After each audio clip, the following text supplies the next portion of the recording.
Welcome to Biz Help for You with host Candy Messer. Entrepreneurs like to focus on the big picture, like profitability, success, and a smooth running organization. But there always seems to be those little things like taxes, employee compensation, laws, regulations, and more. Now you can get the answers you need in one place. Join us today as we break it all down for you. Now, here's your host, Candy Messer.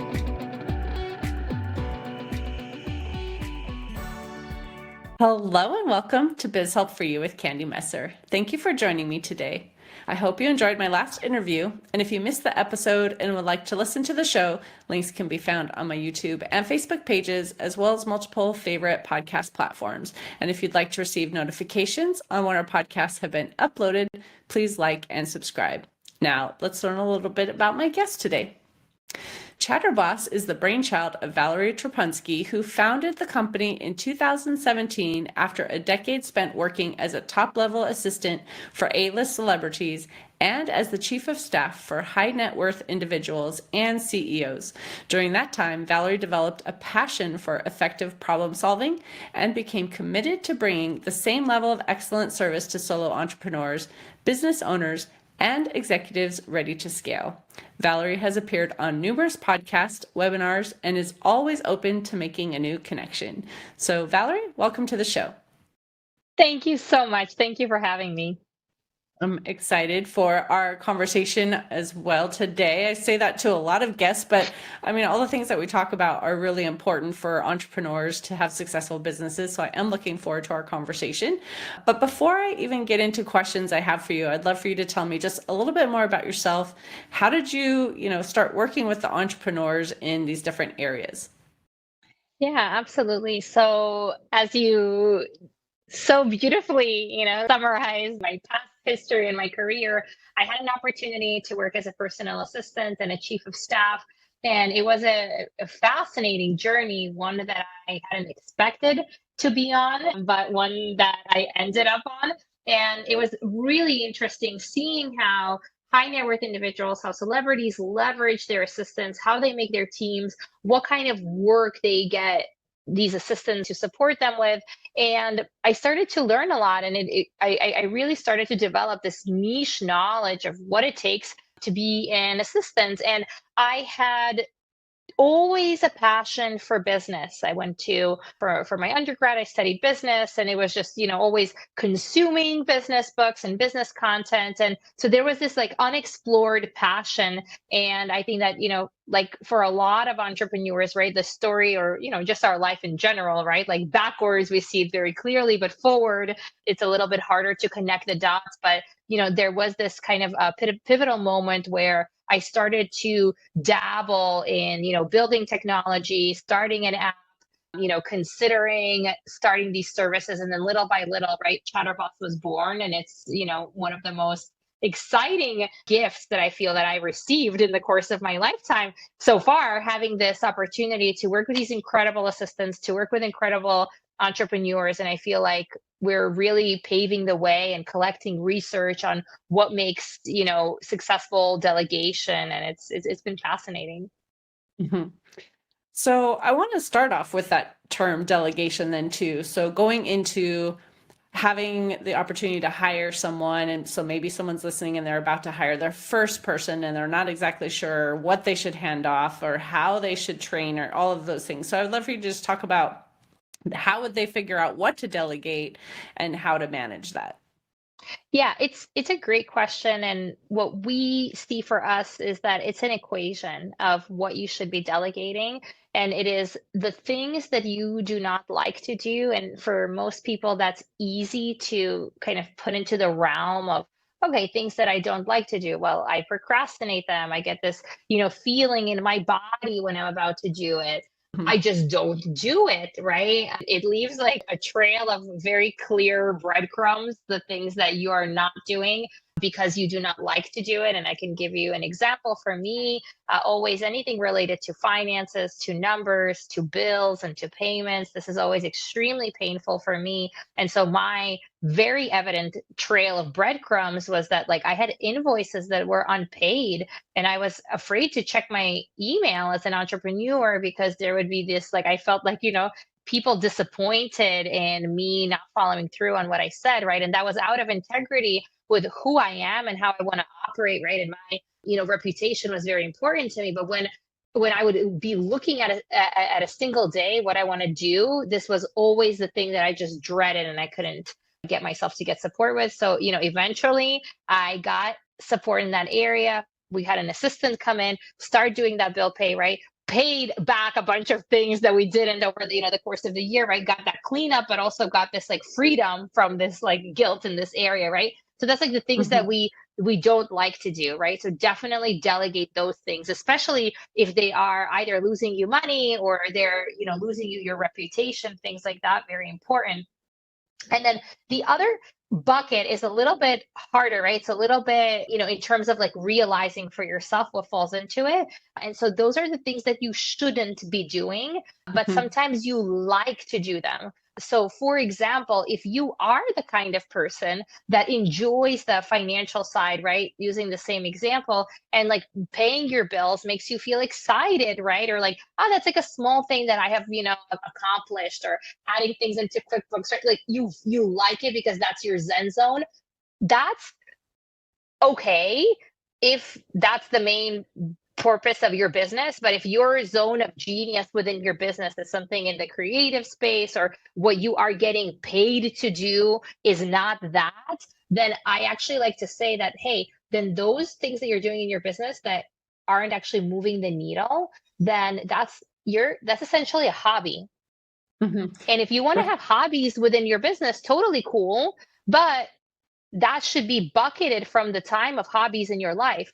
And so if you're don't have time to go to the gym or spend time with your family, but you are, doing these, like inputting these items into QuickBooks, right? It's just a consideration that that's time that you're taking away from like real life hobbies and family and so on. And so those are the two main categories. Well, I think that's really good to look at both things that you don't like and things maybe you do, but you shouldn't be doing. And I talk to people about that sometimes too, because they'll say like, oh, well, I don't have to pay for a bookkeeper. I could do it myself. I know what I'm doing.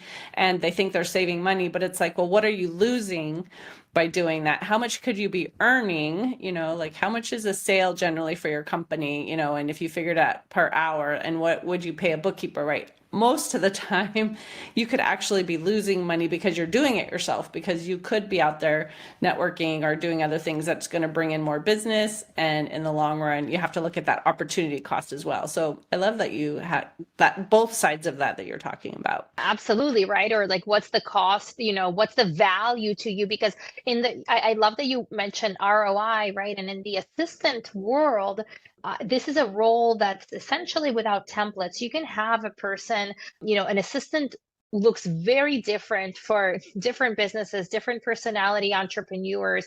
And I believe that there's a lot more variation than, for example, in other types of industries where you have more templates.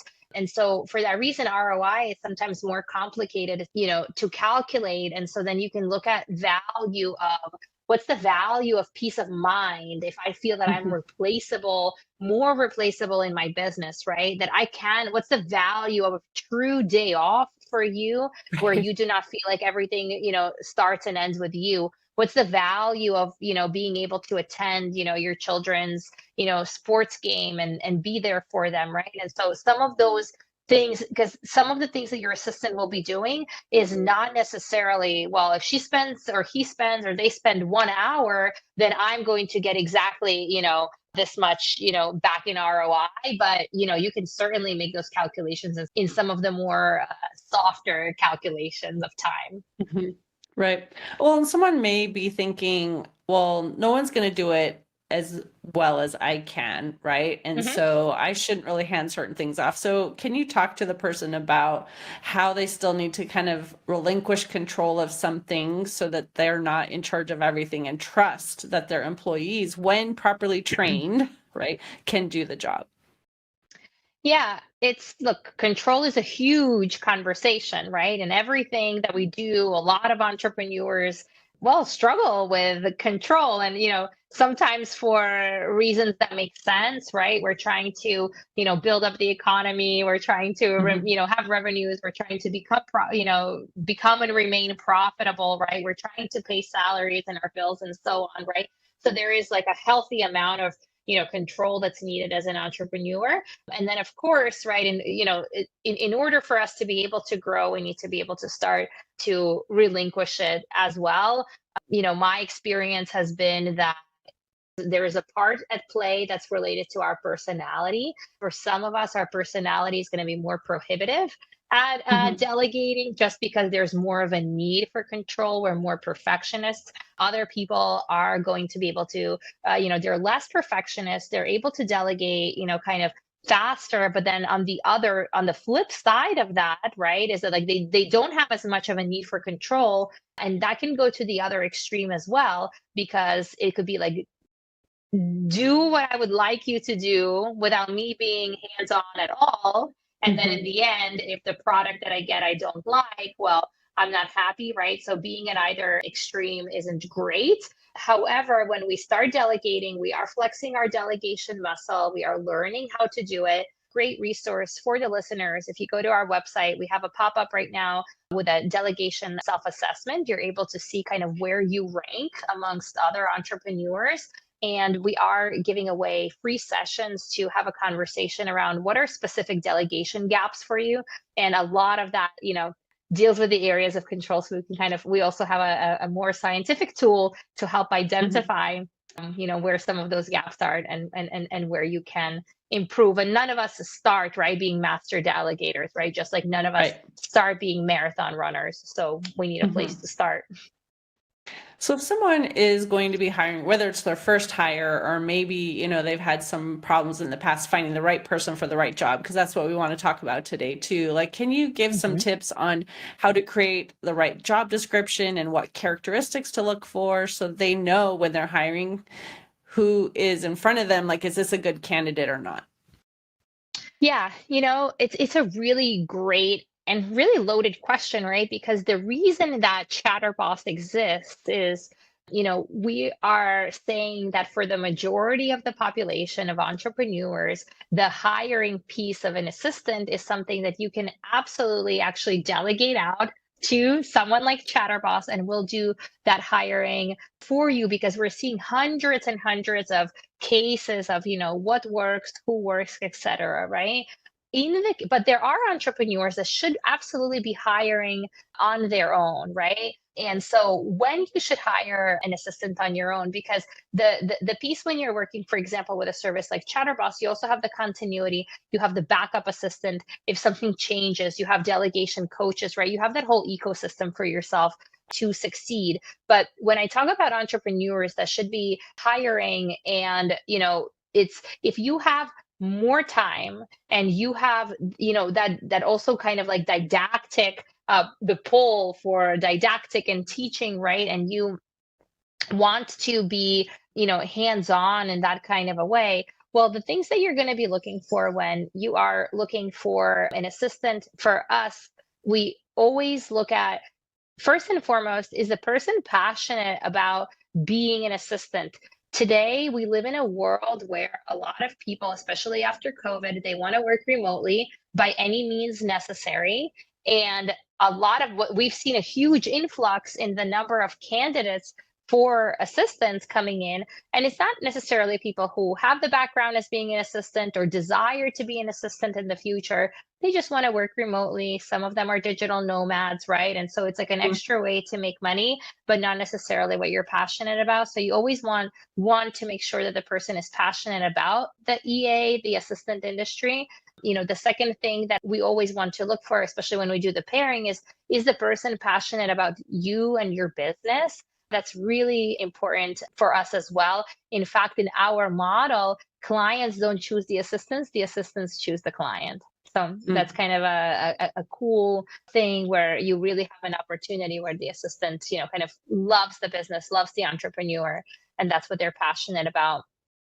We Hmm. also do a character assessment when we look at our assistants. And, our belief is that, you can have assistants with all different kinds of variations. So we hire, absolutely all of the parameters that exist within the human character for assistants, but it's the matching that's important. So one, if you're a person who hasn't done a character assessment, I would recommend, you take one or two to see, kind of to get that self-awareness. But then you want your assistant to take an assessment and to see how do your parameters line up. And again, with Chatterbox, Hmm. what we do is we give you a complimentary character assessment, and you're also able to, we give you a coaching session to understand how to best for your assistant, how to best to work with you, and for you, how to best work with them. So definitely, I'm a huge fan of just using psychometrics for hiring decisions. Hmm. So obviously we know in the last couple of years too, staffing has been a bit difficult, with companies losing employees to other employers because of, different benefits, or like you said, work from home opportunities. Like some, you just can't work from home. Like if you're a restaurant, right, or something like that too, those kind of things aren't really possible. So how can small businesses especially be able to attract and retain the top talent that they're seeking during these times? Mm. Beautiful, beautiful question. And my answer to it is that, you're absolutely right on, right? That there is like the era of these golden handcuffs is going to be behind us at some point, right? And we're moving away from that, exchange of my time to be in places that I don't necessarily want to because it provides some of the basic things that are needed. Of course, those are the things that need to be covered first and foremost for a person to stay motivated and to be doing what they're doing. But what we're seeing with our assistants, and our assistants are contractors, right? We have over 200 contractors, and the way that we have to operate and the way that we've learned this space is that people have to be passionate, people have to be excited, people have to be respected, people have to have opportunities for growth. So there's a lot more listening for the people that you're with. There's a lot more asking questions. There's a lot more learning what are the motivators. Hmm. And that is how you win in this economy. And it's going to continue to change. But we used to have a lot of entrepreneurs come that were exiting these corporate positions where maybe not necessarily that people were using all of the best practices. There was a lot of do as I say because I Hmm. said it and because I'm the boss. It doesn't work anymore. The nice clients win, especially we're in a contractor gig economy. Most listeners will probably never need a full-time assistant, but they will need an assistant share. So how do you retain that assistant for 5 or 10 hours a week for them to continue to be loyal with you and wanting to do your projects? Well, they have to like you. So you have to work on being really likable. And that Right. power dynamic doesn't really serve us as much anymore. So it's a fascinating shift right now. Hmm. Well, and I think, you mentioned motivators too, and there are different things that motivate people. And I think a lot of times people think just of their wage, right? Salary or, things that are just monetary, but that's not always what motivates someone. So I think having that understanding is also important.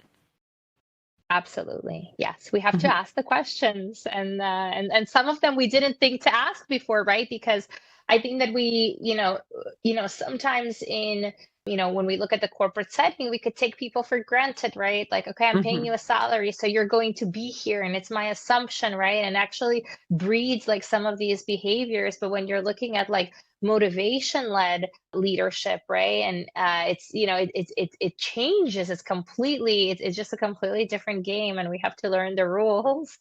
Hmm. It's so important. Well, and I know sometimes it is where small businesses, we feel like it's really hard to compete with big businesses sometimes too. Like we can't always Hmm. offer the same benefits, right? It's hard to get, medical insurance because you have to have so many people participating or, all these different things that a lot of times people still are looking for those. So as a smaller business or someone who's maybe hiring their first or second employee and they don't really have a lot of benefits, like again, besides the whole listening and, offering flexibility and finding what motivates them, do you have other things you recommend that will help them, be able to attract those same people to a small business rather than just the big company who still offers maybe what someone really needs, even if it's not something they are going to enjoy as much, right? How do we navigate that? Well, I think first is like initial decision, right? Like that decision tree between, am I going to work for a smaller company, right? Or am I going to work for a big company? We actually, I think, as business owners don't have as much, say in that, right? It's when those people in the job market, they have to decide, right? And like first our Hmm. financial needs have to be met, right? And so sometimes, there is a trade-off, right? So I'm seeing, a lot of people are saying like, look, I was in a big corporation, they were paying me a lot, but I have to have child support because for extra, because I am working this many hours, right? It takes a lot more from me versus I can take this job and I can play with my hours, right? So Hmm. hours are a big thing, right? When we're looking at that kind of flexibility, what you're offering, people, maybe you have a 10 to 4, maybe you have a 4-day work week, right? So you can retain that talent and then people get, something else for it. The other big thing that, for small businesses, and there's a lot, right? And it just, what does that particular person want, and what are they needing in their particular, in this particular moment in their life, right? Because if you're looking at impact, you're going to have a lot more impact on a small business versus when you're working within a large corporation. You're going to learn a lot of structure, you're going to learn a lot of processes, right? But it's going to move Hmm. much slower, right? So culture ends up being very, very important for small businesses. So I would say the best thing that you can invest in is creating core values within your organization, even as a small business, even if you're just starting out, right? Even if you have just a few employees, those core values is what people are going to come to you for. And they're going to be motivated by it because in a smaller company, you can really have an impact, right? You really can Hmm. embody them and have, yeah, long lasting outcomes from it. So definitely invest in core value work. Hmm. Yeah, that's great. You talked about core values too, because I think a lot of people maybe don't think about that in this whole Mhm. process too. But you want to have somebody who agrees with not only your mission and everything too, but like the values that you really want Yeah. to have as your key goals. And if you have one and somebody you're interviewing is kind of the opposite, right? That's not going to be a good fit as well. So I think that's really important too. And as you Yeah. talked about flexibility, I think, in the olden days, we used to think like, okay, we all come to work at this time and these are the set hours. And, when we were all in one building and, that made sense, that's fine. But now with everyone being able to work, well, not everyone, but in a lot of situations, people can work now from home, or even if they have to be in an office, having that flexibility, like you said, maybe a 4-day work week or changing the start or stop times to, allow for more flexibility to be able to go to kids' events at the schools or things like that too. I think those are really important. And sometimes those aren't as maybe in an employer's mind seen as valuable as other things, but they really are. There's a lot of people who really want that flexibility. Yeah, absolutely. Hmm. So I know we're coming to the end of the time that we have. So I know you mentioned a little bit earlier that you have an offer, regarding the delegation. So I'd love for you just to mention again exactly what that is and how they can find that. hmm Yeah, so absolutely. So first of all, for all of the listeners here, thank you so much for the time, right? We don't take it lightly when you spend 20, 30 minutes somewhere, especially in today's driven to distraction type environments. So So for all of the listeners, we have a 10% off, and Candy, if you share your affiliate link, they'll be able to see all of that. So we'll be very excited to have the opportunity to support you 10% off our onboarding fee. What our onboarding fee includes, right? So actually the way the Chatterbox works is that we do not lock our clients into any kind of minimums and maximums. You can work with us as much or as little as you need and want, and we're here to scale and grow with your business. So even entrepreneurs that are needing 5 hours a month, that's perfectly perfect, right? Great place to start and flex your delegating muscle. But part of the onboarding and why we're really great, especially for, well, entrepreneurs of all sizes, but we're talking about smaller companies, maybe you're getting your VA for the first time, we have a really robust onboarding process, which we create for you a 6-month roadmap. So we break down the months and your milestones and goals. You do that with your dedicated relationship manager. We also do delegation coaching. You have unlimited access to your relationship manager to ensure that things are going well. You get access to this character assessment. And so all of that, you would have that discounted price on the onboarding. So we would really, I really encourage everyone to at least schedule a consultation to have a conversation and explore what it could look like working with an assistant, right? Because those conversations end up really becoming strategy sessions. So, really welcome that. And again, the other piece that you're able to get for free on the website is the delegation self assessment. If you go on the website, it's the first pop up that comes up. You will have an opportunity to see where are your specific delegation gaps, what you are able to improve on, where you score amongst other entrepreneurs. And again, one thing that I've been saying, because it's true, I haven't found yet any entrepreneurs that score in the top 10 of delegators. And I would love to meet these individuals, right? So I want as many people as possible to take the assessment so that, we find these top delegators, right? But it's kind of funny, but also, that's considering that these are entrepreneurs who have been, people that have taken the assessment have been delegating for many, many years across many different companies. And this is how, to master delegation, right? There are, it's practice is mastery, in that way, but it's also our personality and things like that. So we really welcome those conversations within Chatterbox. Really excited to meet new entrepreneurs that are either new to delegating or looking to switch things up about the way that they're delegating and outsourcing. So yeah, would be very excited to connect. And if they want to connect with you on other platforms, like how can they find you? Yeah, absolutely. So we're really active on Instagram, on LinkedIn, my personal LinkedIn, Valerie Trapunsky. Very excited to connect with any entrepreneurs to collaborate, co-create content. If anyone is working with other entrepreneurs, any masterminds, any coaches, right? This is a really, a great kind of opportunity, for us to co-create content. So whatever is within within your business, if it's something that's appropriate, really nice, please reach out to me on LinkedIn, and I'd love to chat. Perfect.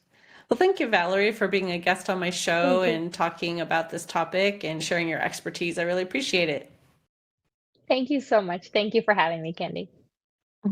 And to the guests, thank you so much for tuning in. I hope you found this discussion helpful and you enjoyed the topic, hiring the right person for the right job. If you have any additional questions or comments, be sure to reach out to Valerie, or you can send us a message at media@abandp.com. I hope you can join me for my next interview. And remember, you can connect with me on Twitter, Facebook, and LinkedIn. And my website is abandp.com.